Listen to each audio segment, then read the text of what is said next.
Hello and welcome to the IGN UK podcast. My name is Gav Murphy and to my right is Coventry's third best export, Mr. Dale Driver. Thank you. Hello. Yes, next to Pete Waterman and The Enemy, I believe. That's about all we got.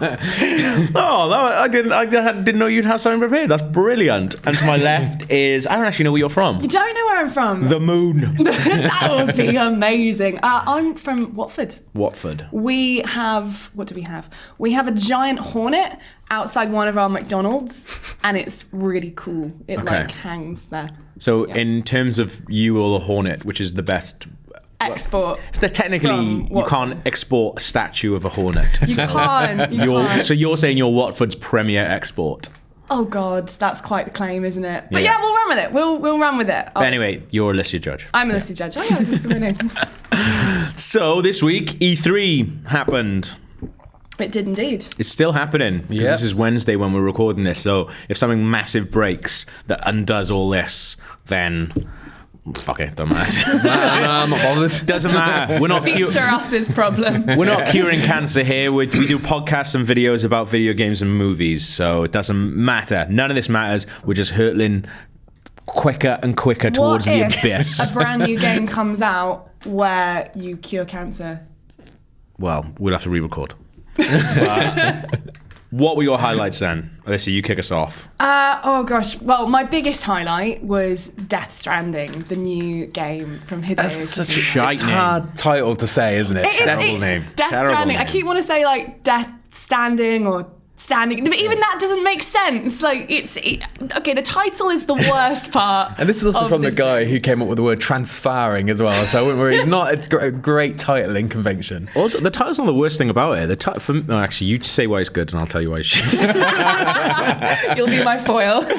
Go on. Why was this? Well, first of all, it was amazing just because of the entrance that Hideo Kojima did. Of course, This is the guy who a while back was told at the Game Awards, you're not even allowed out on stage. So he made the most of this entrance. It was like the crazy, I think it was the music from Fury Road, which says a lot. This man is furious. He's like launching. It's like wrestling. Like it's when video games get the closest to wrestling when stuff like this happens. And I like pyro going on. It should have had pyro. He didn't have a red carpet. He had this like disco carpet. Disco that he was just like walking down. It was amazing. Amazing entrance. If anyone's deserving of it, it's the gaming royalty that is Hideo Kojima. I actually found that a bit awkward. What? Stop it! Stop being contrary for the sake of it. No, but I'd much rather have an understatement. All right, how's it going? Yeah, come out. More awkward than the two Ubisoft douchebags that came on in the full bodysuits with fire everywhere. I like that. That was mental. I thought that was really good. It was mental. I had no idea what was going on at that point. The Blood Dragon bit. Yeah, Trials of Blood Dragon. I thought that was really good. I really like that guy. I don't know him personally, but that was bizarre. Oh, I like the cut of his jib. But no, to be fair, I did like a lot of the trailer. I thought the music's awful. No, I love the music. It's like crystal meth for your ears. Kojima's got the worst taste in music. No, oh my goodness, we are going to fall out. It was awesome. What was one he did for Metal Gear Solid 5? There was was it a garbage song? Somebody like that. It was really good though. And then he does like Nuclear as well for. That's really good. Yeah, that's a great song. Yeah. That was for 5. That was the E3 5. That was Yeah, but they had one for another E3 trailer where I think it was a garbage song, and that was excellent as well. Some of the tracks actually that you can have on the helicopter are good, but as I said, he does like Keen.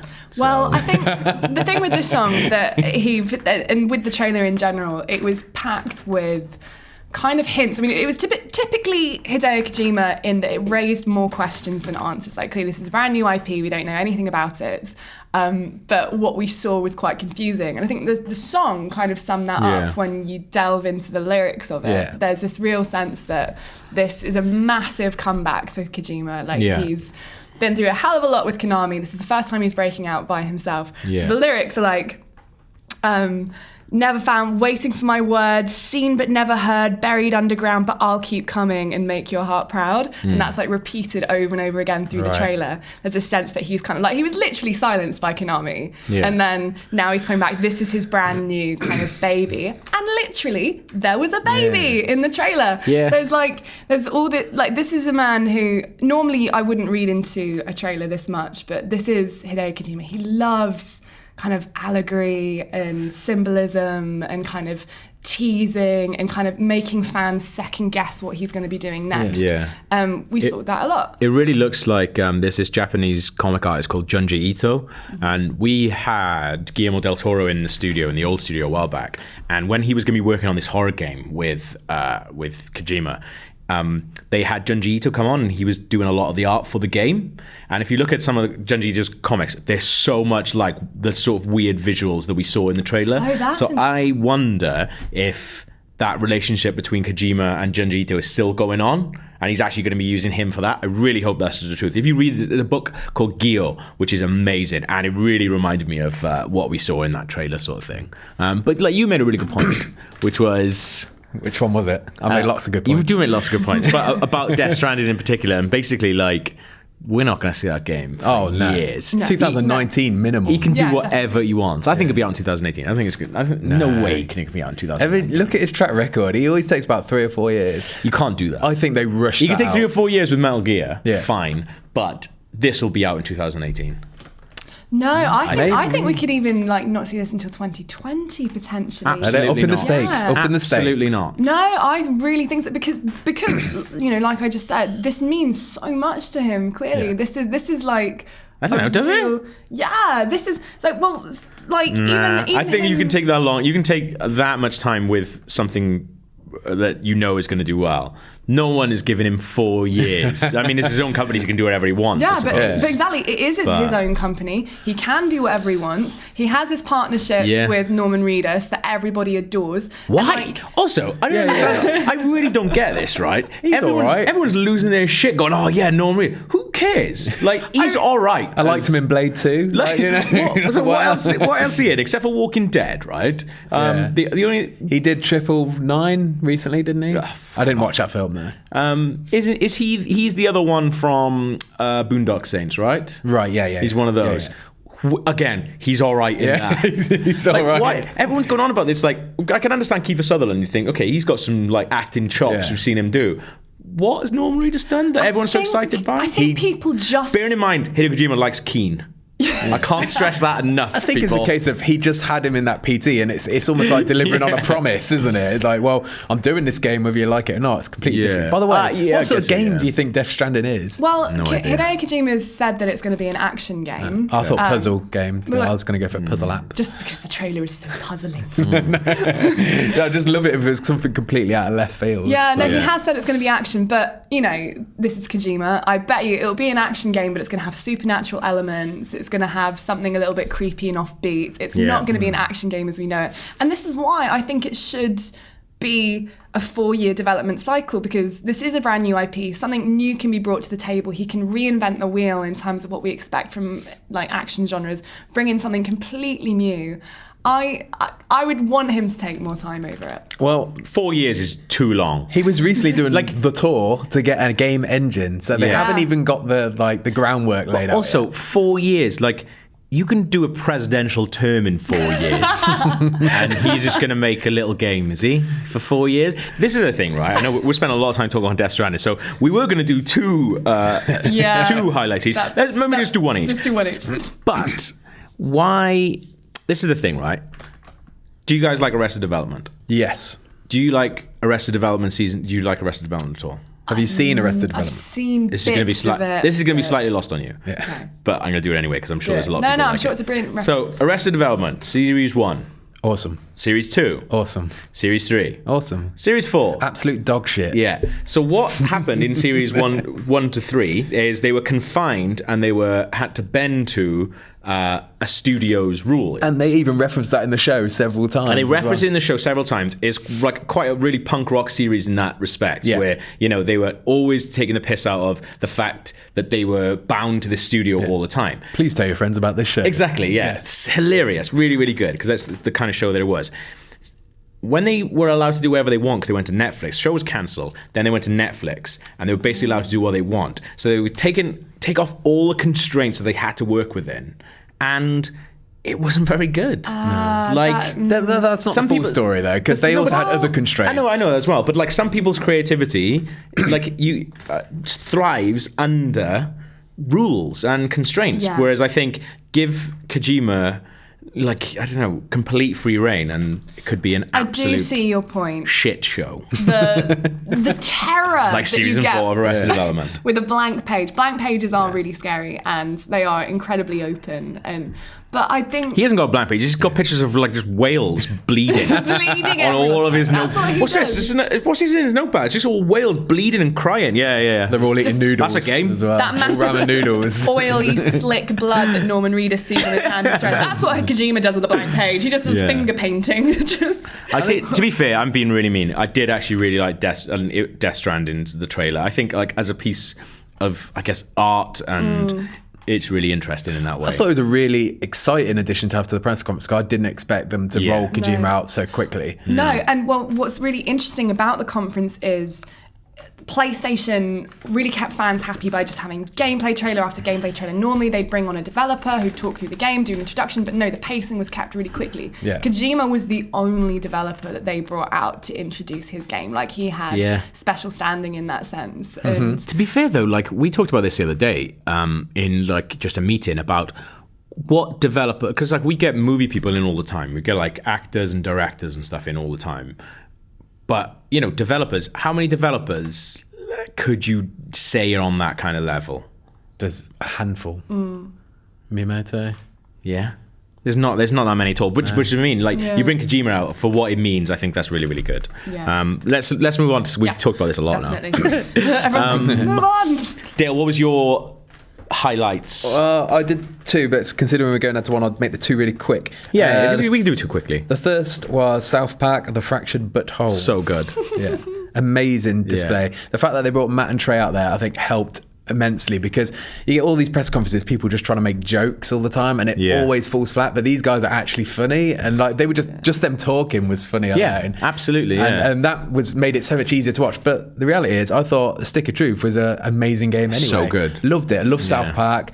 I thought the RPG worked really well, and the fact that, I mean, it linked up with the TV show, you know, when they did those episodes, that linked up with the game as well. I thought that was incredible. And they're not just resting on their laurels this time, they're actually changing everything up. So now it was all about, did you play the first one? I didn't. It's awesome. Okay, so it was all kind of Game of Thrones inspired, and they were all like warring factions and stuff, and you were a new kid in town.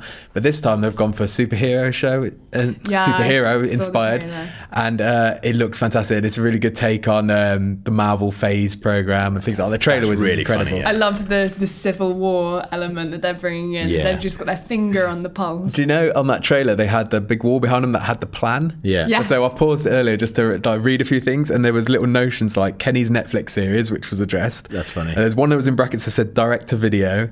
Another one that intro a chick, it said, in phase 3. Another one that said live at Coachella as well.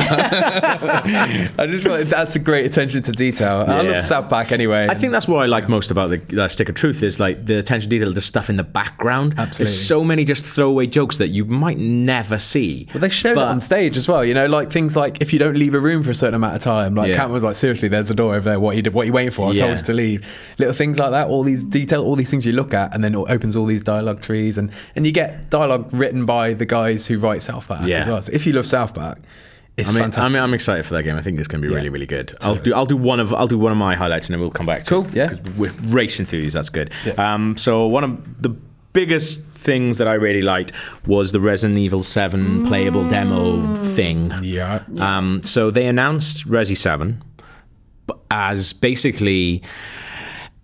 So last year E3, Capcom had Kitchen, which is like virtual reality sort of tech demo for Morpheus. Terrifying. It's awesome. It was really, really good. It was the first thing I played last year at E3, and it was probably the best thing, or one of the best things. But this year they announced that Kitchen was actually kind of like a teaser for Resident Evil 7, and a version, not quite Kitchen, but a playable demo was available straight away awesome as soon as the PlayStation conference finished, which was amazing. Rory and I were cutting things from making like a video of these different things. So we did a let's play of the Resi 7 demo at like 7 a.m, having been up for about 23 hours. Poor men. And it's hard. There's actually a video on Rory's Twitter as well of me playing the game at like 6:15 in the morning, having not slept for almost a day, and then Rory coming up and scaring me. I was so fuming for him, but I remember I saw him that he was filming, so I stopped myself from going mad. Yeah. Thank God. But Krupa went to play the demo yesterday and showed that video of Rory scaring me to the director. Yeah. And apparently he loved it. Awesome. So that's good. Well, me and Alicia followed suit as well yesterday did. lunchtime. Yeah. Because we saw you guys played it and we were like, we really want to play it. So we came in the studio, turned all the lights off, Nice. turned the volume Got right a up. sofa. And there was a couple of good moments in there. I mean, on the whole, though, to be negative slightly, I found it slightly disappointing. Okay. And I think I'm measuring it against PT. Oh, you can't measure against PT. And that's where, to its detriment, really, because Yeah. PT was just so good, like just pulling the fear out of you. Oh, it's horrible. And I thought, we played through the Resi demo twice, and the first time it was pretty scary. The second time we went just to see if we missed anything. Yeah. It absolutely wasn't scary in the slightest, just bowled straight through it, no problem. Just sprinted through, because even once you see the scares actually that they build up to, they're quite good at setting the tension and the creepy open doors and stuff. But then once you see There's nothing there. the thing that's meant to scare you, don't want to Yeah. spoil it for people who've not played it, you're kind of just like, oh, that's actually not that. Yeah. And there's one scare you can totally miss. We've already spoke about this, Yeah. but Yeah. there's one certain scare, I won't spoil it, but we saw the first time, absolutely terrified us. Yeah. That was the bit for me that scared me the most. And our second playthrough, we went and did something else, and you miss it. And Yeah, I me and expect Rory missed it on and you our and Rory missed it gameplay as well. thing, yeah. Which is a bit annoying, because I thought that was the best one. Apparently there's a bunch of different endings as well. I'm going to have another go at lunch. Really? Oh, really? Yeah. Apparently there's a Because couple of different that's what we endings. tried to get in our, Yeah. because on our second Yeah. playthrough, so we ran round because we were trying to see whether potentially there was like a different exit Yeah. to the house, and we did find different items. So Yeah, we okay. found like a finger in Yeah. the drawer that was just a mechanical finger, and we were like, maybe we could like poke the monster's eye out. Can you use But, that like, as the fuse? We tried to. We tried to use it on the fuse, it didn't work. Like, Yeah. so we couldn't find, but that was the thing, at the top of the stairs there's a button, like a Yeah. big red Yeah. button. We couldn't figure out what No. to do with that. Well, that's what the fuse. I'm sure that's what the fuse fuse does. does. What activates the stairs? Yeah. Okay. Maybe. And then there was bits when you walk past and you hear noise upstairs, and the first time we just legged it past. Second time we're like, let's go and investigate. There's Yeah. nothing up there. There's nothing up there. And then there was like bit where when you first approach it, there's a ladder down. Yeah. And on our second time we picked up the key and just legged it. But the second I looked for it and the ladder's not there and things. And drop down? You couldn't No. Can't climb drop down You can't either. drop Okay, down right, into yeah. the basement. So it seems like it is really short and really limited. Yeah. But I appreciate the gesture and the idea of releasing a demo right now to give you the Yeah, vibe. And it was that still was cool. surprisingly resi in places, with the inventory management. And Yeah, I things like that. Yeah. Made it feel still a touch of Resident Evil, but with something new. See, so like I'd heard rumors that this what happened at the conference was actually what was going to happen. So I'd heard rumors of this like last year. Yeah. And I just thought that basically, Resident Evil 6, a lot of people didn't like. Yeah. So I think like Capcom needed to get get the horror nerds back on side. Yeah. And they did with Kitchen. So then basically, then it becomes clear that actually Kitchen is part of the Resident Evil universe, blah, blah, blah, blah. I thought that was all bollocks. Yeah, same. I thought basically they just made a tech demo that ended up being really good and then gone, shit, call it Resi. Yeah, she wanted something else. You say this, but apparently there is a hidden 7 in the Kitchen demo. Well, this is what I did. So, not in the demo, but there's a 7 in the Kitchen logo. Yeah. And it's not hidden; it's just there. Yeah. And I showed it to Dale. Dale was just like, "Well, yeah, it's got to be it." That's so. Well, I feel like it's a coincidence. Maybe we're looking too hard for it. I don't think it is though, because all the letters, right, are. He's full- drawing- He was about to write I was it going to out. draw it, but I'm not going to. all the letters are like blocks, and Yeah. they're fine. But the T, which has the 7 in it, is cut. But it looks like it's that sort of dirty grain that's all the way through the font. None of the other letters are broken though. Yeah. I don't know. I'd love it if you were right, because Yeah. that means their intent was there from day one. Which is awesome. Yeah. I like that idea. If you're not, it's just there. But I can't remember Kitchen enough because I'm sure there's guns on the floor, Right. And there is basically implied that it's like a detective. I'm Okay. sure it was. I never played but I can't remember. I Kitchen. can't remember. I It was like a did year play it. ago. I can't remember. It I doesn't don't matter. remember there being guns. But But yeah. then again, I played it mostly with my eyes shut. Yeah. Get it off, You, get it you off, can get it off. on the Resi demo, just one last thing, you can like really break the illusion as well. Like Yeah. I was trying to do at one point, but just because there's bits where you're obviously in control and you can just go like they're basically directing you to stand in some Yeah. places. You can totally mess with that and just Yeah. like see where the seams are and stuff as well. It was quite funny though, because obviously like you often set up the cameras and do the framing for when we're Yeah. doing anything in the studio. So when I was playing it with Dale and the guy's like, oh, frame up this shot. And Dale was like taking it really seriously, going like, oh, I'm gonna get the angle just right. Yeah, I needed to make it look right. One of the other things, Alyssa, that you put down is, and this is something, right? When I saw it before another E3 or wherever I saw it, I just couldn't be arsed with it, and I saw more and I couldn't be arsed with it even more. It's kind of like Emperor's New Clothes, where everyone seems to see something that I don't, but Horizon Zero Dawn. So the reason why I love Horizon Zero Dawn so much is because it takes two things that should be the utter antithesis of each other. Like, you've got this Far Cry Primal-esque kind of Neolithic style arrows and sticks and stones gameplay with futuristic cyborg robots, and it mashes them together into what I think comes out as a really beautiful fusion. And I'm really intrigued to see how that goes into the gameplay, kind of sticks and stones versus mechanics. And just the idea, I'm always excited by new IPs. You know, E3 is often dominated by, you know, we're seeing Dishonored 2, new Call of Duty, you know, the continuations in franchises that we've already seen. But this is such a fresh new idea. It's got a really, really cool, I think a really, really cool looking... Gavin's shaking his head. I think it's really cool. You know, this idea of a post-apocalypse. We have loads of post-apocalyptic games, but this is We've got another one now as well. But this is a post-apocalyptic game set 1,000 years into the future, when it's like the post-post-apocalyptic. I thought it was set in the past.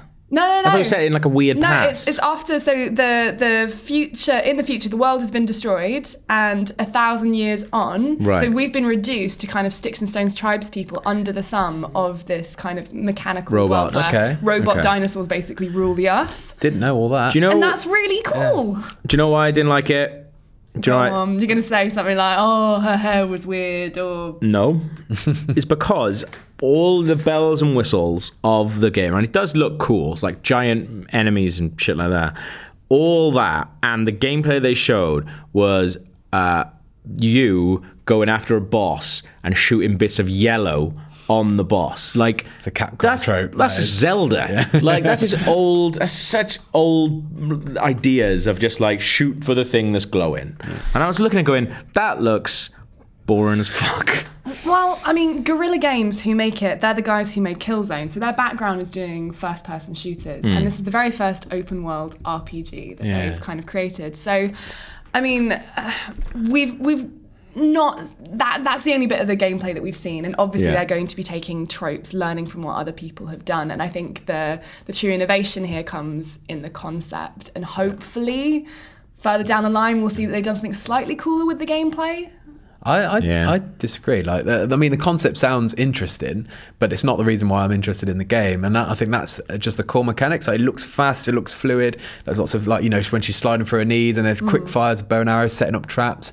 And it just looks like a different style of playing with a bow and arrow to me that looks interesting. That's fair. As for the actual narrative and things, like you said, these are the guys who made Killzone, which is boring as hell. Like, it's fun to play, but really boring, like, narratively. It's a grey old game. Yeah, I could care less about the story in that game. So I don't have high hopes for their story. Nice and colourful, though. Yeah. Lots of yellow. It is very colourful. One thing, Dale, you've put down, which is probably one of my highlights as well, was We Happy Few. Yeah. So, Alyssa, you've not seen anything of this yet, have you? Well, I was about to look it up, and Dale was like, "Don't do it! Don't do it! I want to bring you into it on the podcast." Creepy. So, not you, the game. So it's a game made by Compulsion Games, who made previously Contrasts, which I never played that. No, it's really good fun. It was free on PlayStation Plus for a while, but this is a Xbox game preview, so which you can actually play in July 26th. So it's not far away at all. Oh, that's cool. That's really soon. So the best way to describe it for me is, it looks like BioShock in so many ways, but it does. All they showed was really narrative, and it sets a world, I think it's in England in 1964, where there's people that take like happy pills, like joy pills, and that, like, you know, helps their sensory, their surroundings look visually appeasing. And this, what you see in the trailer, is a guy who's not taking his pill. He's just stopped taking his pill. And you get to see, like, these fluctuations. Like, you see someone else being killed because he stopped taking his, and they're called downers if they're stopped taking his. And there's a bit when they go in a room and there's a piñata, and they're saying, "Oh, come on, it's a Mexican tradition, hit the piñata with us." And he hits the piñata, and then he sort of the veil comes off his eyes and he sees like I think it's a rat, isn't it? It's like dog or a big something, dead rat or something, and they're all like feasting on it, like they think it's sweets, but they're like putting blood in their mouth stuff. Yeah, it's gross. And then the guy starts like throwing wow. up, and then all of a sudden he's being like chased by police, and it just looks really interesting, and it's so Bioshocky that I'm sold on that. That's alone. really interesting. Yeah. But the reference, just I've not seen the trailer, but I would probably have gone for like a Brave New World reference with that, and that's really exciting because I've often when a developer pitches a game to us as journalists, they'll say, you know, this game is like Bioshock, but set in the 1960s, and their frame of reference will always be another game. But it's really exciting, and the games that are the most revolutionary are the ones that take their inspiration from literature or from art or from outside the games industry. And so by taking that kind of dystopian Brave New World 1984 kind of vibe and pulling it in, it's like when Monument Valley took Escher and kind of his crazy paintings and created this game-changing game. So that sounds kind of It was a really intriguing trailer. Like it took a while in the trailer for it to really like get going as well. But it's something about it. I mean, I was watching it on the train on my phone. Like I was watching the press conference, and it just hooked me in, and my eyes were glued to the screen the entire time. It was quite long. It was like 5 minutes long as well. So I think it was a really brave thing to show that trailer, that version of the trailer, without showing like gameplay or anything like that. Yeah. And I'm in. I want to play this game. Like, I want to watch this trailer. That's the first thing I'm doing when we get off this podcast. The other thing that was one of my highlights last year, and again was one of the highlights this year, was For Honor, which is that's a game. So good. You didn't like it? No, I just thought that it was too long. Like how much they showed of it, I kind of got a bit bored. Eventually, it just looks like Rise to me. Like, doesn't feel or play like Rise at all. So I haven't played it. So I don't know. That's really good because there's lots of people going, "Oh, it looks a bit like Rise." Doesn't like what sets this apart from Rise is this is a game that you play, quick time event. which is really good. So it doesn't just look good. I've only played the multiplayer, not the single player, but the multiplayer is badass. What's the deal with the combat then? So I saw like weird sort of diagram on screen. Is it like kind of quick timey but with an analog stick? No, it's not quick timey. So it's basically you control like different swings. So you basically have control of like a lot of limbs and things like that as you're going around. So and you have to counter. A lot of the combat is based on countering. I've only played as the knight, so it's a lot easier. Obviously, you're using like a sword to block and then push off and things like that. But it kind of like you've got to be really quick. Okay. So if you're coming at me like low, I can come out. I can slice across like your shoulder to try and get you. Right. But then I leave myself open then like to you. So you've got to decide on giving up a little bit of ground on there to get like a hard hit at the top or something like that. It's so good. Sounds like a more complicated version of the boss in Uncharted 4. It's really complicated. Like I only played multiplayer, so it's really hard because you've got it's 4v4 I played, and then as well as having like 4 humans you're fighting against, you're also fighting against AI as well. There's a lot of AI people running around, but it was kind of like a capture the flag we were playing. So you had to like basically divide your time between the AI people. Then they'd be like, oh, there's one person trying to take our base now, so you've got to like kind of like swarm to the base, and 3 of you take out one person and stuff. It's so good. I'm gagging to play it. I hope I get to play at Gamescom then. Hopefully, it'd be really good if we can, because I played with 3 people who I didn't know. I played with 3 people I didn't know at E3, and I was the only one talking, and we lost. And then I played it with 3 people I didn't know at Gamescom, and 2 people were talking. It was a lot better. But I reckon if you were playing with people that you knew and you're a lot more confident and stuff, it's going to be really, really good. It'd be like a Destiny raid when you're like all actually working together. Like Overwatch, when you're all talking, it helps big time. Exactly. I'd really like us all. Hopefully at Gamescom we can all have a go and get involved. I think that'd be really, really good. But those are our highlights. Okay, so any disappointments then? Dale? Yeah, I'll go first. I wrote Rocksteady doing another Batman game. What's your problem? What's your beef with that? Well, I love Rocksteady. Is the only people I want doing Batman games except for Telltale? Also. No, I love Rocksteady. Like I love the Batman track. I even like Arkham Knight, and there's a lot of people that are not fans of Arkham Knight, and I love that game. I just felt like that was okay. We feel like we're done now. I really like Rocksteady as a developer. Let's see what else they can do. Right. Okay. And I really was convinced that they were doing something else, and to sort of slip back into a Batman game, and to be a negative, a Batman VR game, which doesn't interest me in the slightest, especially hearing the previews of it as well. It sounds really boring. It sounds like you're just putting on clothes as Batman, then you're walking around and you're doing some detective stuff. But like the best bit about the Batman game, though. No, what I want from an Arkham game, I love the combat more than anything. I thought the combat made it infinitely playable. Okay. See, I think that won't be there. That is a good point. And I do like the combat in Batman games. Yeah. But he's the world's greatest detective. No. Like, I want him detecting stuff. Like, the best bit from Arkham Knight is like a mission really early on, like the serial killer one. Yeah. That's the best mission in it because you're actually detecting stuff. Yeah. See, I like those. I like those missions, but I don't have this affinity for Batman being a detective. Yeah. I mean, I never read the comic book, so maybe that's why I've only seen like film versions of him and stuff. So there's never that affinity there, and I just think it's Rocksteady. Like, they could be working on something new. They could be creating a great new IP. But I don't think... And maybe they are. Maybe they're doing both. They definitely are, because they're working on something else, because there's no way is the entire studio team. working on that. Well, I was hopeful that they were going to be, because I felt like it might be time for them to announce what they're working on, if they were going early, I suppose, and then to come out with a Batman VR. And I'm just not that interested in VR, to be honest. To be honest, I think part of it is we saw a massive spate at the conference, especially in the PlayStation conference, of really big AAA games who are bringing out an expansion on VR. Yeah, like we saw so the Resi did Battlefront that. stuff, we saw the Resi stuff, Yeah. we saw, well, a different conference, we saw the Star Trek kind of stuff coming out. I think so good. Which looks awesome. And I think, to be honest, actually what's happened to Rocksteady is they've been pulled into a wider push to try and get virtual reality makers, the actual guys who make like the Oculus and PlayStation VR and stuff, have gone, what's going to get players buying our really expensive piece of kit? Yeah. Well, let's get the games that they love, the big AAA games, and let's make a AAA experience that's familiar to them on. So like I think they basically went to Rocksteady and said, can you make this? But and I that's feel what like they've done. like Capcom, and who was the other one you mentioned? There was Battlefield as well. Star Wars Battlefront and stuff. Yeah. I don't mind those ones because, like, when they said about Resi and it said VR, I was like, oh shit, like, I'm gonna have to buy a VR headset to play this game? And then they said, oh, you can play it normally as well. Yeah, perfect. That's perfect for me because most of my gaming, I want to sit on the couch. I'm old school. I mean, I don't mind VR, but it's in 15-minute bursts. I'll have a go on VR. That's about it. See, I love VR. No, it's just... And you've written here VR War as your disappointment. Yes. Well, so this leads into Project Scorpio, which Xbox came out. One of the biggest things that they revealed at their conference was that they're going to have, I think it's the most powerful console in history. Oh, and so this is their answer basically to the PlayStation 4 Neo. And which Sony didn't mention at all. Which Sony didn't mention at all. And so this is massive shots fired from Microsoft, because what they're essentially saying is we've entered the VR race because it's packed with tons of tech, like how many teraflops?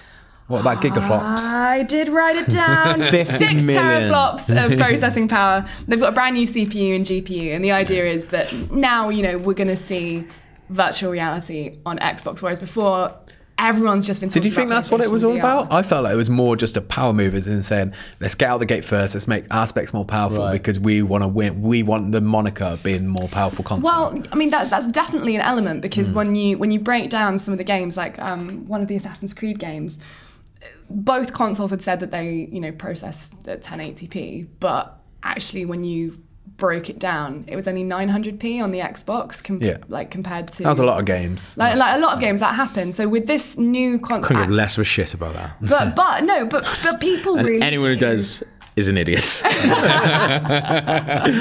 this game's already run up this smooth. Fuck off.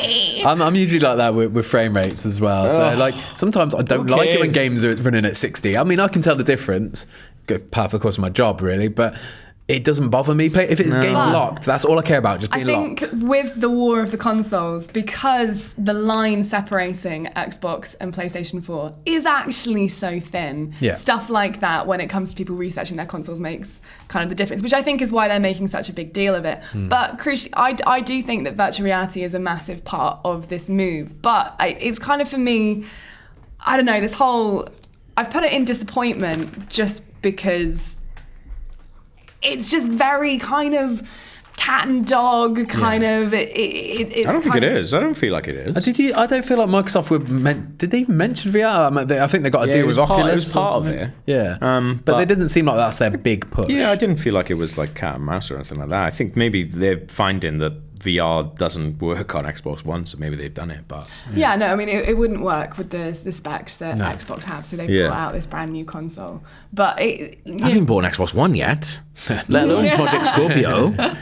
Xbox One S. Looks like you're gonna have to buy a PlayStation 4 Neo as well. And I think that's my key disappointment of it, in the sense that previous generations, you bought your PlayStation 3, you bought your PlayStation 2 or your Xbox, whatever, and that was it. That was your lot. Yeah. Whereas here, and it's a disappointment, but it's also part of a massive excitement, because I'm really excited about virtual reality, and I think we're at a really interesting turning point in how we consume our games. So while I'm really excited about it, it's so annoying that you have to now spend however much money buying not just the headset itself, but like a brand new console. You don't have to buy the console. I mean, they are saying you will be able to play Neo on PlayStation 4.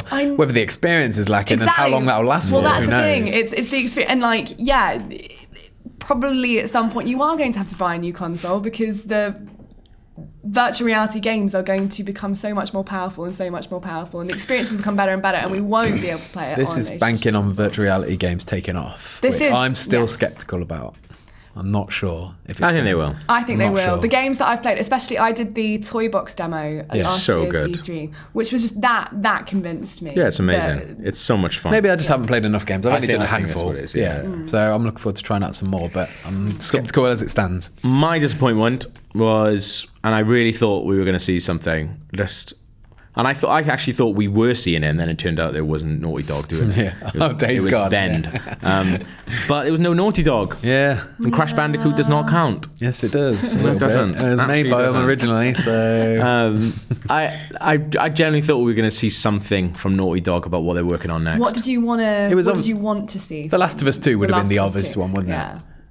But is that how far the line down that is that game? I think The Last of Us 2 is at such early development stage, it would have saddened me slightly. If there was I kind of don't want them to be working on Last of Us 2. I'd rather them be working on something else. a brand new IP. I thought Days Gone was that, and then it wasn't. No, because that was too similar to The Last of Us. Like even watching it, I was kind of like, oh, this does have real Last of Us vibes. It's actually got zombies and shit in it as well. I thought it was just going to be like, you didn't have zombies in it. I thought that was going to be like a really good thing. It was just like, it's going to focus on like, survival, but without zombies in it. I was talking to Dan Kilby, Sad Dan, about it, and he was saying like that was one of his highlights, and I was like, it looked like another one of those games with Sons of Anarchy thrown in as well. And I was like, it honestly, it's not doing it for me right now. Like, I need to see more of that game.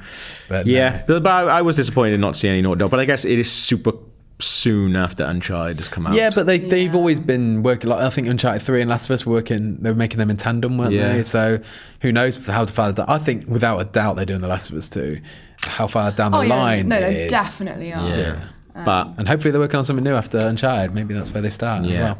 So we haven't mentioned a bunch of stuff like Zelda, God of War, and loads of other stuff. But that is because we have 3 males out in LA for us, and they've recorded an next special bit of audio. I think they're going to be talking about like their highlights of E3. So let's throw to Joe, Alex, and Krupa right now. We're still alive. We're at E3. I'm Daniel Krupa. I'm joined by Alex and Joe. Hello. I would say you're barely alive, to be honest. I'm barely alive. I'm a husk of a human being. Why the fuck did we choose to record a podcast the day after our party? It's a terrible idea. We're like, we'll definitely do a dispatch from E3. And this morning, like, oh Christ. We woke up to watch England-Wales at 6 in the morning. Well, I tried to wake up at 6 in the morning. Watching it in my pants. Just running around my room shouting fuck. I think it's a good thing that this is just an audio section rather than video. Okay, right, state. We're here at E3. IGN just celebrated 20 years of existing, and we're going to run through our favourite games of the show, best things we've played. Yeah. Who wants to go first? Well, do you want to go first, Joe? It's your first E3. Yes. Quick rundown. What did you think of the show itself? It's loud and big, and that's exactly what I expected, and that was nice. Well, it's American. That's how they do things. Yes, everyone's loud and big here. They're all like 9 foot tall. Unbelievable. It's been really nice, and I got to see Sea of Thieves, which I think is my game of the show. I think it's amazing. So we played this together, didn't we? Yeah, and they did a really clever thing with it, which is basically you walk onto the booth and you expect to just be playing like just a kind of proof of concept demo. But what they did was you play in groups of 4, and one person is from Rare, and so they're telling you how to like pilot your ship, which is way more simulation than I expected. Like, you've got to watch the direction of the wind, you've got to move like the angles of your sails to catch it properly, and you've got to like raise the anchor, and the number of people doing those activities makes it quicker, so you work efficiently. So you've got this guy telling you what to do. and you sail out into the sea and you're like, oh, I kind of get this. And then it turns out everyone playing on that booth is in the same game. Right. And so all these ships meet in the middle and just have a massive battle. And it was just like, it's like nothing else at the show in a show defined by like big story-driven single-player experiences. I know you're having a pop at me because I'm going to talk about God of War, and I'm not as interested in it. But all that stuff's really exciting. Yeah. But this just felt like something completely different, completely unexpected, and I can't wait to see what comes of it. Because you can also have a skeleton hand, drink grog, and play a hurdy-gurdy. The most Nintendo-y touch of all time. Like, it's rare just harking back once more to like their rich history. It's like everyone can equip an accordion or a hurdy-gurdy. Yeah. And if one person's playing and someone else joins in, it just synchronizes all the music, so you turn into like a proper band. So there's like a brilliant bit where we're in a proper pitched battle. People are like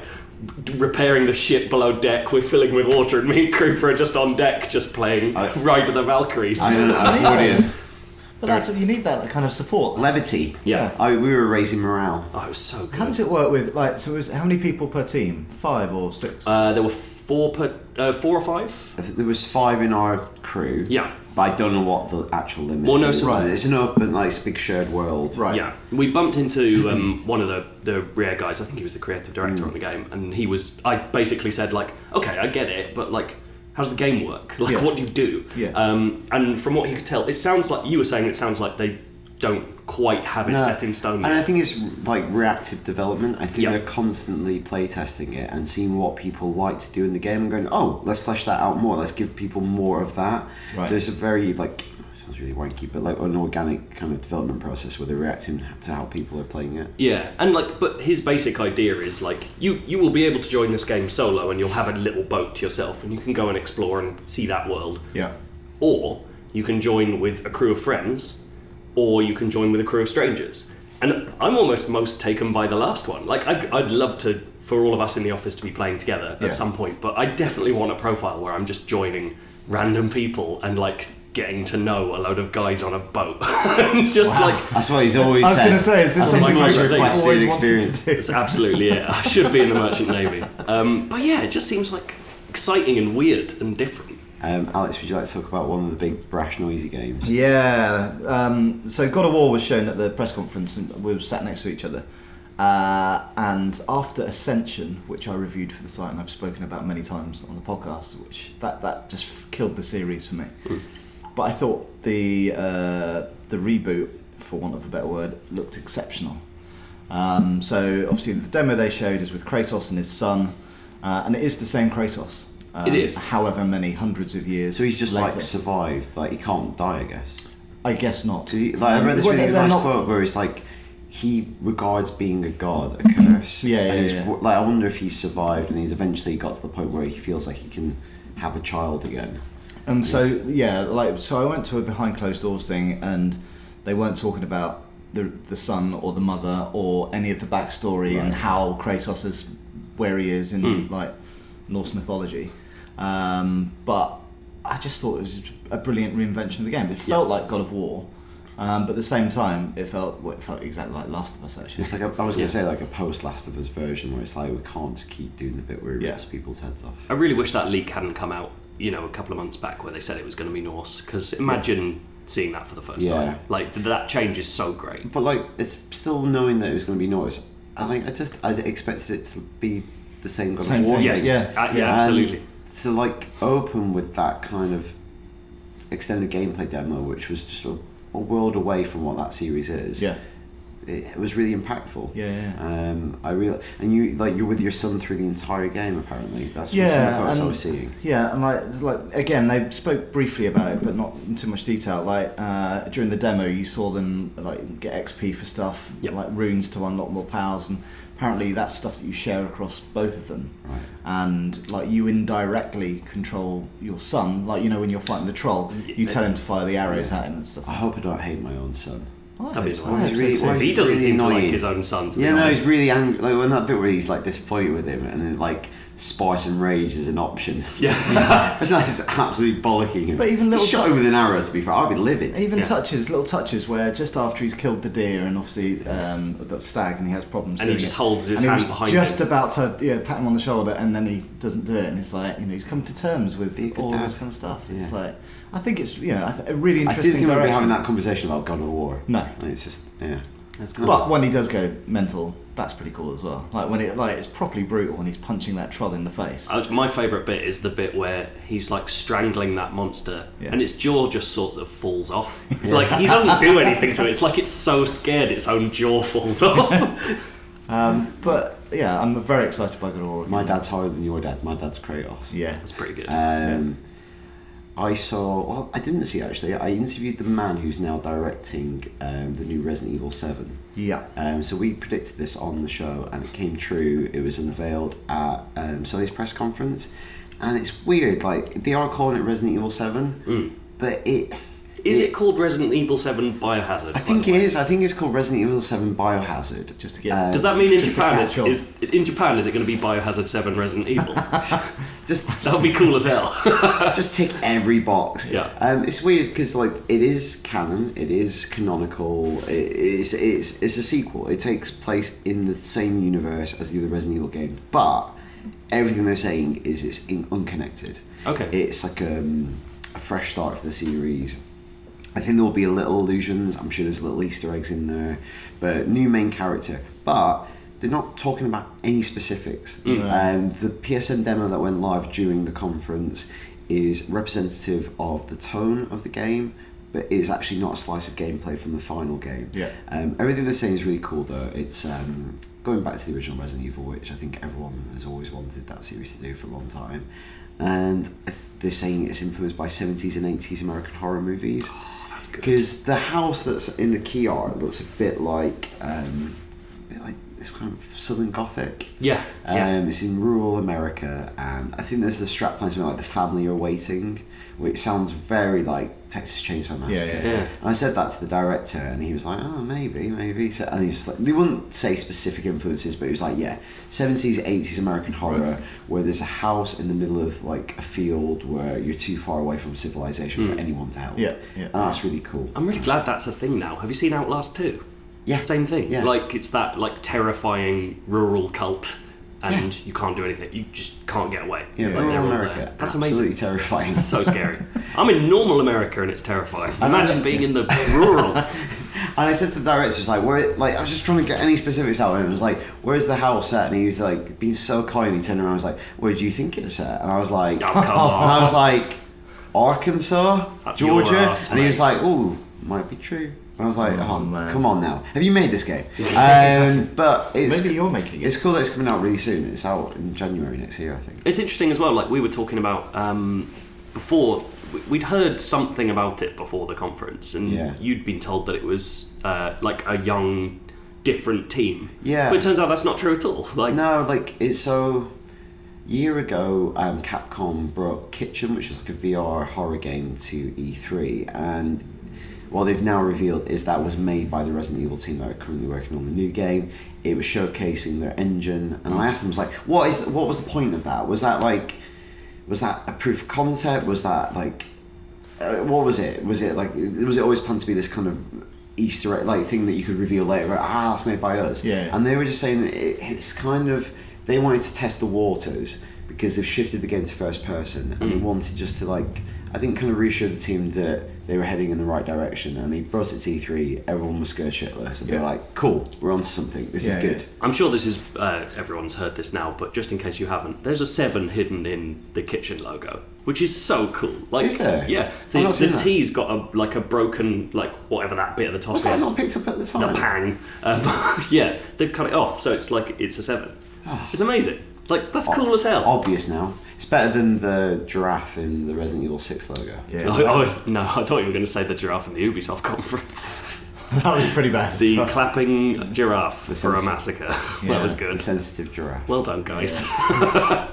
Okay, cool. Before we go, anything else people Well, want the to only talk other thing about? that I saw that wasn't so much a game, but a really good experience was Batman VR, or Arkham VR. So it's made by Rocksteady, and there was 2 parts to the demo. The first part was becoming Batman. You start off as Bruce Wayne in like the ballroom. Alfred walks in, talks to you, says that some things up, gives you a key, and you've got the move controls. You literally reach out, pick up the key, put it into the piano, and lift up the piano lid, and then you tinkle on the ivories, and the whole thing goes moves open, and you go down into the Batcave, and it's amazing.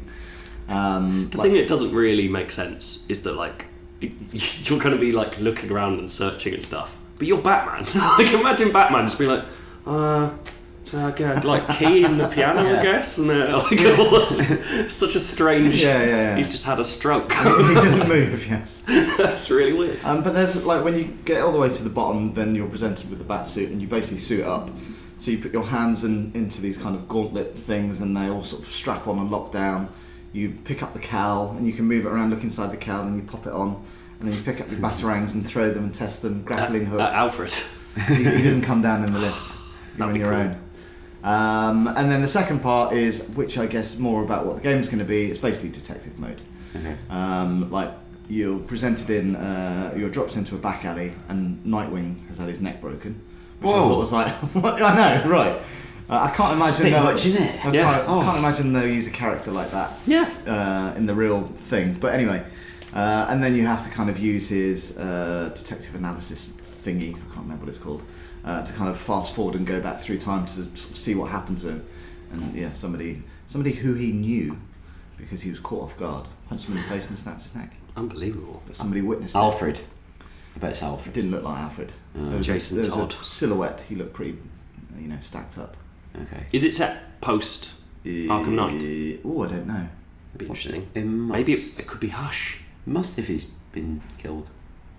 Oh yeah, of course. Or at least. Right. I reckon they probably will kill him in the real thing. Like if it's like this like isolated VR experience, they don't care. I bet it's Hush. Yeah. He came in, looks like Bruce Wayne. Did him. Snapped him. Yeah. See you later. That's it. Solved it. Never play again. So when you're looking down, you got little Batman legs. Little Batman. So you legs. don't see your body, but you do see your bat hands. But it is cool because like you have to reach down and pick up the grappling gun from a holster, and then you can fire it and stuff. And your batarangs are on your belt. Oh, sorry, you see your batarangs on your utility belt. Okay, you good. pick those up and you can throw them. See back crotch. But the thing is, you don't really move around. You Okay. teleport. So, like in the back alley where the murder happened, there's like 4 different locations, Right, okay. and you zoom around Yeah. to see kind of what's going on. Gotcha. So I played a bit of Fallout VR, which is a similar thing where you teleport around, and it's just like really disappointing because it's like that's not what that game's about. explore this world by like zipping around and making dog meat really confused. The dog constantly has to go. Oh, here he is. It's weird. I'll be saying with Alfred. It's Master Bruce. But it looks great. Like a lot of VR games that I've seen have been pretty simple. Yeah. But this looks there's tons of detail. Looks as good as whatever the last Arkham game was called. What was the last one? Night. Yeah, that one. Looks as good as that. Do you feel like it's gonna be a game? Like, does the detective mode feel like a game enough? I think it's gonna, like all VR things, I think it's a neat distraction. Yeah. It's a good ride. Yeah, that's what you've been calling them rides, and I like that. That makes sense. I'm all for getting a PlayStation headset, but I will use it for these little rides, and I'll do like 3 of them back to back. And that's fun. And sure, and like I can't imagine sitting playing that for hours. Like absolutely not. Resi. Like and the entire game's playable in VR. Good. The Resi thing's weird. Like I feel like obviously that's a thing that's in the ascendancy, but that game switched to first person way before the ascendancy of VR, and they're stressing that is entirely optional. And you could play that for 20 minutes, put it down, and just continue in regular first person, which I absolutely will do. Yeah. I'm not playing that game is too intense. Cool. So that's our favourite little things from E3. In true Eurovision style, back to you, London. So that was those guys that you just heard, but now it's time for something infinitely better. Before we start, What? I've got an email relating to Keyword Countdown that I'll read. And I will read it word for word. Better not be mean, because I've got to go into Keyword Countdown presenter mode now. This is from Levon Young. Good name. And they say, do games, not movies. You're losing your audience. I'd listen to keeping it real if ... What? There you go. What is that a threat? Yeah. Have they to... They're going to stop listening to us and listen to Keeping It Real instead. What? Lavon, I couldn't give less of a shit if you don't listen to us. But I will say, unfortunately, IMDb don't do keywords for games. Otherwise, I would have done a games special now. So maybe we can I'll start writing my own. And also, seeing as he's asked so nicely. Also, like, we cover movies. We're IGN. We have an that's the best thing about being at like, IGN. Entertainment section. That's why I came here. Also, we encourage you to listen to Keeping It Real. Listen to both. It's fine. What is Keeping It Real? It's the LA podcast. Films. Yes. It's good. On brand. Excellent. Oh no, Tilly's been on before. I do know what that is. yeah. Of course I do. Yeah. It's time for Keyword Countdown. Keyword countdown. Time for keyword countdown. It's keyword countdown. Time for keyword countdown. It's keyword countdown. There you go. Okay, so as you all know, because you're such big fans of Keyword Countdown, Lavon, IMDb has some crazy keywords for their films. They do indeed. Can you name these films from the crazy keywords? Oh, I'm never ready. At the moment, you two are pretty similar points. You're on 22. Right. You're on about 7. That's not similar. But I'm a kind host. and to be fair, 22 and 7, like. How many times has Dale played? I think only twice. Only twice. I think you played about the same time. Yeah. But there's another fact about me and Keyword Countdown. What was it again? Dale's the only person to have ever guessed on clue number 1. Look at that smug face. Look at that. But 22 and 7 is fine. Like, you can catch up with him. It's No, fine. you get a couple of a couple of early ones. It's cool. Okay. I've got this. Good luck. This is both times I've been up against a Scrabble later. So like, this is the first time. He's a machine at this game. He really is. I think it was easy weeks. Okay. When I hadn't seen half the films. Yeah. Okay, fine. Here we go. Film number 1. Racist. American History X. Social problem. Police. Locksmith. Locksmith. The Matrix. Anger. Anger management. Bullet. What was that word? Bullet. Bullet. Police detective. Oh God. Oh my God. Coincidence. What is this film? I don't I'm even blanking. know. Car fire. Heat. Final clue. Fender bender. Fast and Furious. What's a fender What bender? the I have heck? no idea. What's a fender wait, bender? don't. A car hits another car. Let's not move on. Oh, wait. I'm not going to move on. No. No. Oh no. What is it? Go on. I'll give you 30 seconds. Wait. Just start reading through the clues. Racist. Social problem. Police. Locksmith. Anger. Bullet. Police detective. Coincidence. Car fire. Fender bender. What's have a no film idea. about a racist police detective with a fender bender? You've literally just described the film. A racist. The film is Crash. I haven't seen it. I've not seen Crash. Well- What happens in Crash? Lots of stuff apparently. Things crash. And there are is racists. a fantastic film. We're talking about Do you know what? the Paul Haggis Crash, not the sexy Crash. Oh, where okay. Where people crash into each other and get thrills from it. I was gonna say I've got one of them on DVD. Yeah. So you should definitely watch that, and you should be ashamed you haven't watched it. Okay. Second film. Right. 1950s. Corruption. Stepford Housewives. Call Girl. Oh. Neo-noir. Kissing while having sex. Oh. I like that one. Raunchy. Eyes Wide Shut. Man on the Verge of Tears. Possibly because of the kissing whilst having sex. I'm just thinking like Mad Men, but it's not a film. Mystery Woman. I can't think of any films with that Place racist. name in title. It's not Stepford Mulholland Housewives. Drive. City name in title. Oh, Sleepless in Seattle. Final clue. 50s. Final clue. Hollywood. Oh, Beverly Hills something. No. Noir. No, LA Confidential. LA Confidential. Sorry. God. That is embarrassing that it took that long. I've not seen it. Yeah.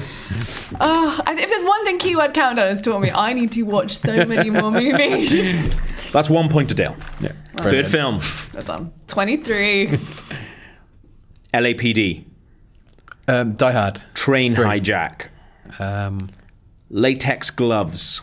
Taking Pelham 1, 2, 3, or whatever it's called. Elevator. Speed. Yeah. Yes. Nice. Not seen it. Well done. You haven't seen Speed. Not What? seen Speed.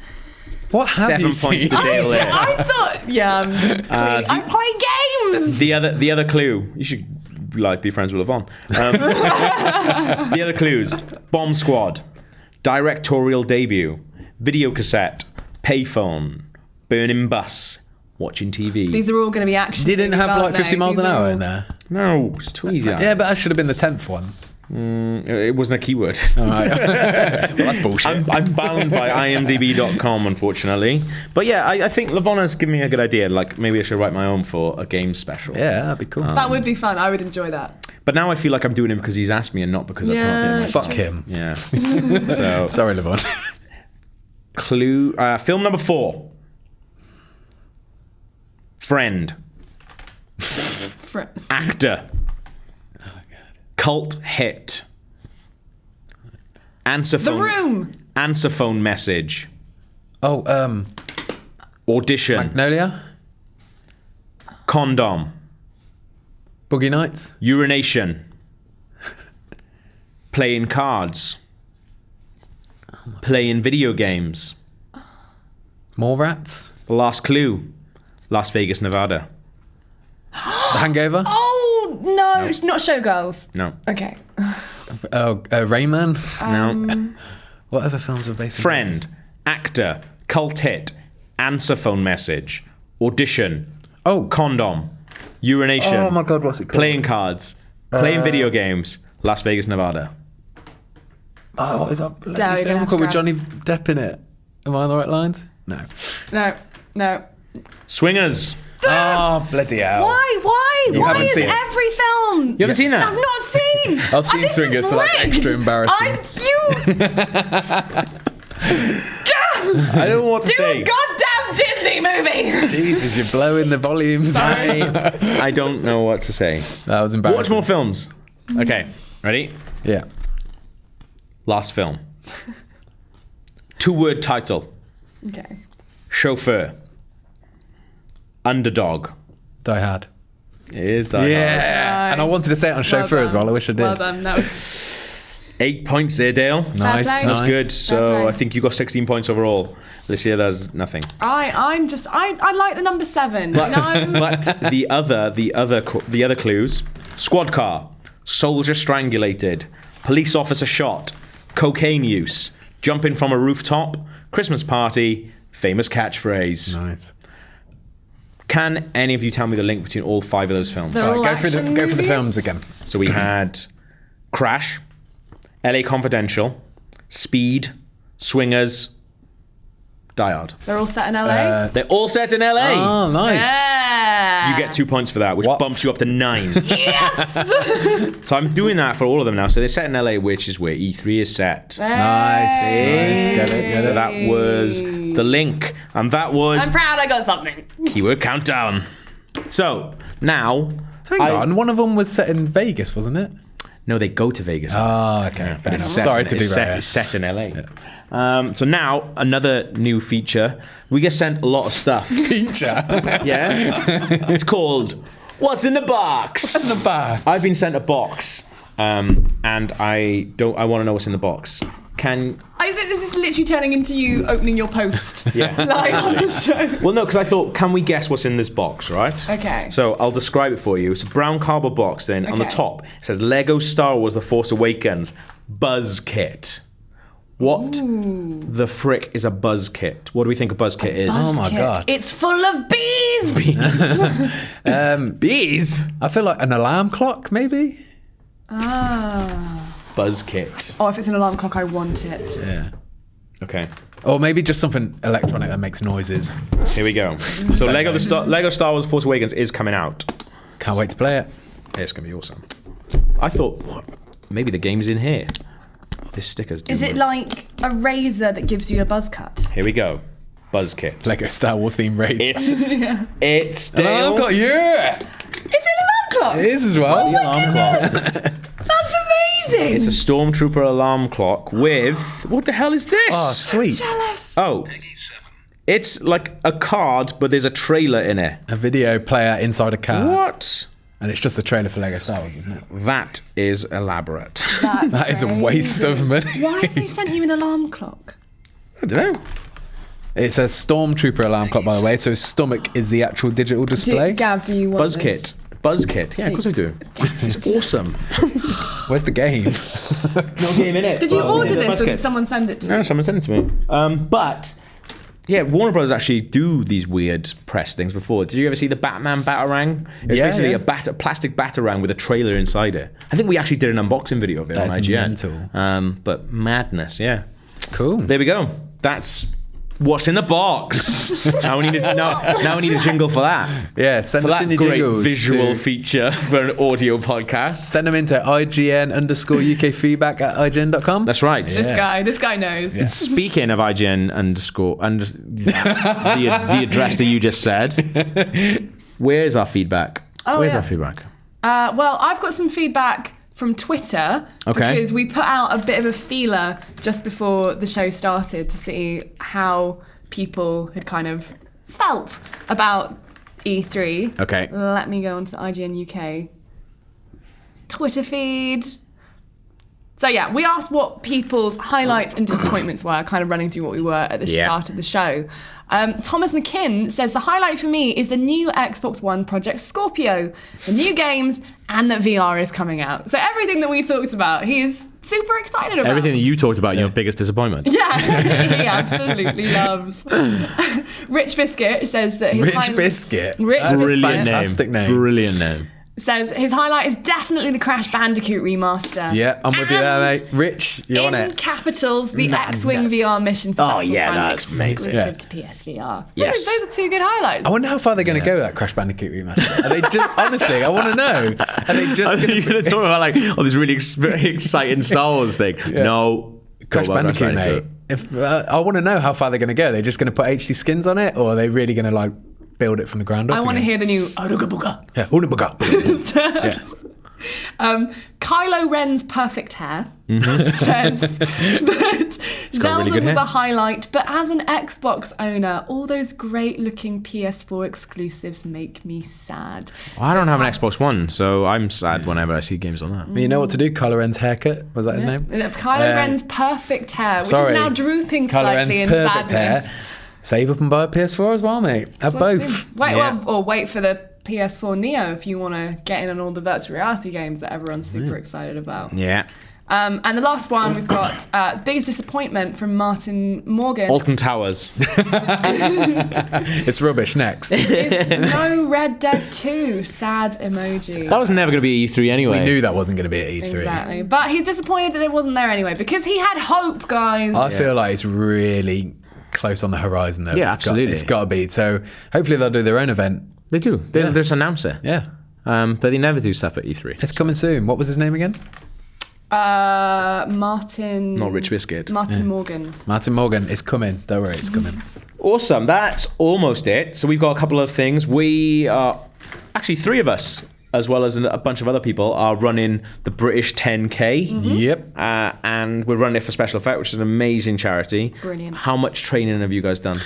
I have done 0 running training right Serious? now. But I'm on holiday soon, and it sounds like I'm showing off now, but it's at a 5-star hotel with a gym, and every day I'm going to go in and do a few extra running miles, or Ks, I suppose. What have you done? I'm really terrified because so the last 3 weeks I've been ill. I had tonsillitis and No excuse. No excuse. I've been running. So yeah, I had 4 days off, at the office last week, just watching Come Dine With Me reruns as a duvet hermit. And I've not been able to do any exercise. So and I've been ill. So my body is I've lost 3/4 of a stone in 2 weeks. So I'm a bit we've got a few weeks left and. I'm I'm terrified, but it's fine. Now I'm better. I'm going to start running. Like, I would say you should be, like, I would say, oh yeah, that's a valid excuse or whatever, but I know for a fact Joe hasn't done anything. And he won't do anything either. Yeah. Is he just going to do it? Because that makes me happy. Yeah. Maybe we can just be like the guys at the back crawling along. As long as we're together, I'm happy. You'll be fine. I don't know if we can do that. We've raised some money. We're still a way off our target. So if you've got any pennies you want to give to us, it's www.justgiving.com/IGN. Please help us out because it all goes to a worthy cause as well. Yeah, one amazing person give us £100. Wow. He said that he'll give another 100 if I finish in under an hour. Well, then there's motivation if I ever heard it, There is mate. pressure right there. But that's too much pressure. An hour's doable. An hour is doable, but not for me. You could do it, man. You're fit now these days, aren't you? No, I'm not very good at running though. Oh, I'm sure you'll be fine. You just need a great soundtrack. Yeah, I've got an awesome soundtrack, but it's not that soundtrack that bothers me. It's not running? being fit into the actual running bit. But we've also got something really cool coming up as well, and that is we are hosting a Game of Thrones quiz with HBO. Yeah, Game of Thrones. I've been speaking to HBO about this quiz that we are hosting. So we're all writing like cool, awesome rounds to go with it. Me and Dale had a good chat about what we want to put in it. And the prizes, I spoke to the lady yesterday, are going to be really good. Oh, why? Like really, really good Can you prizes. tell Yeah, us I don't the know what they prizes? are. I really want to know the prizes. Do you like mugs with Game of Thrones logos on? Oh my god, yes. Do you like Lego Star Wars alarm clocks? But like all the prizes sound really, really good. And basically, I think everyone is going to get some kind of prize. Be that actual thing to take home or booze and food and getting to hang out with us. Exactly. What better prize than that? This sounds like a really fun You get to night. see Rory Powers Yeah. in person. And I think that actually there's only going to be like 10 teams. Oh, really? So we've got 6 teams. We've got 6 places up for grabs, right? Mm-hmm. To be able to get a team to enter this, you have to email ukcomps@ign.com with, I want to enter my team into the Game of Thrones pub quiz, in the subject line, I'm assuming. Very long with your subject team line. name. It's ridiculous. We didn't come up with any of this. With your team name, team members, and the answer to the below question, which is, which Game of Thrones house would your team best represent and why? And the 6 best answers will all win tables at the quiz, which we will be hosting, and we'll be there hanging out and getting drunk as well. What's the email address again? ukcomps@ign.com. So Cool. if you fancy getting involved with that, it's it's in London on the 28th of June, which is the day before my birthday. So I'll be officially taking this over as an official birthday party. When it turns midnight, will that be your birthday? Yes, I'll be 31. Ah, that's really exciting. We can all sing you happy birthday into Have the a red tune of Game of birthday. Thrones. Red happy birthday. birthday, happy birthday, happy birthday. Well, now you have to definitely do that, but not so much with the red birthday, the red birthday thing. But I think it's going to be really good. It's going to be really, really good fun. So I think you've got until the 22nd of June to send in your team thing, and that's pretty much it. Except you've got a present for us to try. I have a present for Dale's already tried this. Would you like some more, Dale? Absolutely not. Absolutely What not. is this? This, Gav, Yeah. is St. Lucia 100% dark chocolate that I brought into work for my desk today, but have now started inflicting upon other people. So why is this good? So right, before you taste it, It's not. So this is from Hotel Chocolat, right? Okay. So it's got no milk in it at all. It's from my lovely housemate who she works at Hotel Chocolat, and it's just brilliant. And she gave us like a big box of She gave chocolates us- that I've been really working my way through. A big box of salted caramels yesterday, and all of you lot were complaining because you were like, "Oh, Lucy, you've brought in 200 salted caramels. We're so unhealthy." So this, a single bar is like 120% of your daily allowance of iron. It's really healthy, and Because that's what I've been missing. it's what you've been missing in chocolate. The best thing though is how Hotel Chocolat describe the chocolate. Okay. It says, a bark worse than its excellent bite. Oh, a lush shut up. creaminess delivers notes of roasted cocoa Just and antique chocolate. oak, followed by clean flavours of grassy, peppery olive oil. So I want you to taste that and see if you can get the grassy, peppery olive oil. Gav's putting It's definitely not an aftertaste. It hits you immediately. He's scrunched up his face in pain. Are your eyes watering? The fuck is that? Some tissues over there, mate, if you need to get rid of it. I spat mine out into a bin. Why is it salty? That is. It tastes like someone's put like hairspray in my mouth. People pay foul. for that. Have you seen the YouTube video of the baby eating the lemon? That's what your face is doing right now. Oh, I can't believe that's a product. How did that get on, I'm on shelves? angry. I'm angry that has been sold as chocolate. That is foul. Yeah, it's grim. And there we are. I'm glad to have shared it with you guys. I have 6 bars of those at home because they all I'm got alright. written I'm off. alright. I'll pass. Are you having trouble getting rid of them? I can't. They got Why? written off. Hotel Chocolat had Oh, trouble that's getting rid rank. of them, which is why Leona brought them home. Oh, that is disgusting. But I like this idea of bringing stuff in for people to eat. Well, they used to do it with beer, didn't they? So let's do it with more. Let's start bringing in beers instead. But yeah, that was the IGN UK podcast. Thank you very much for listening, and we will be back next week. See you guys.